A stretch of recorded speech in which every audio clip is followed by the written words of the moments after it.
नमस्कार मित्रांनो, मी सोमेश्वर आणि आजची माझी सुरुवात झाली नांगरण्यापासूनच. कारण की गावी आले की आपलं ते कामच आहे म्हणल्यावर नांगरतच बसायचं. काय लास्ट ओव्हर राहिले म्हणल्यावर तेवढं नांगरून घेऊ.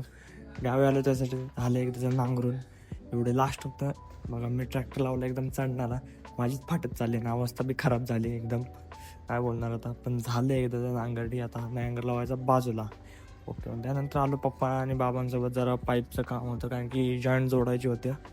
इकडलं तिकडलं इकडं दारं काहीतरी चाललेलं, मला एवढं माहीत नव्हतं. आलो परत थोड्या वेळाने केस कापण्यासाठी. भैया केस लय वाढलेली, सांभाळतच नव्हती वेंडी, त्यामुळे केस कापायला आलो. थोडा वेळ बसलो, नंतर झालं कापून घे. नंतर निघालो लग्नात जाताना जरा शूट करून व्हिडिओ काढून घेऊ म्हणलं. काय आता बोलणार, थोडंफार काय केलं पाहिजे, काढलं पाहिजे. कारण डायरेक्ट आलो रस्त्याला, कारण की लग्नात काही शूट घेता आलं नाही. घेतलेलं तो व्हिडिओ गायबच झाला. तर आलो जरा घरी. हे साहेबांचं काय चाललेलं, पाणी नेण्याचं काम चाललेलं, वैतागलेलं सध्या साहेब. काय करणार आता, चालायचं. नंतर आलो रात्री बाळूमाच्या मंदिराकडे. इकडे मी आलोय खूप दिवसानंतर, कारण की इकडे यायचा जास्त संबंध नव्हता. पण आलो आज. बघा मूर्ती वगैरे एकदम भारी आहे. पहिलं म्हणलं दर्शन घेऊन घेऊ. त्यानंतर बसलो एका साईडला, कारण की आरतीला अजून टाइम होता. तुळसमुळे मूर्ती एवढी दिसत नाही, पण लय भारी मूर्ती आहे. थोड्या वेळाने आरती चालू झाली.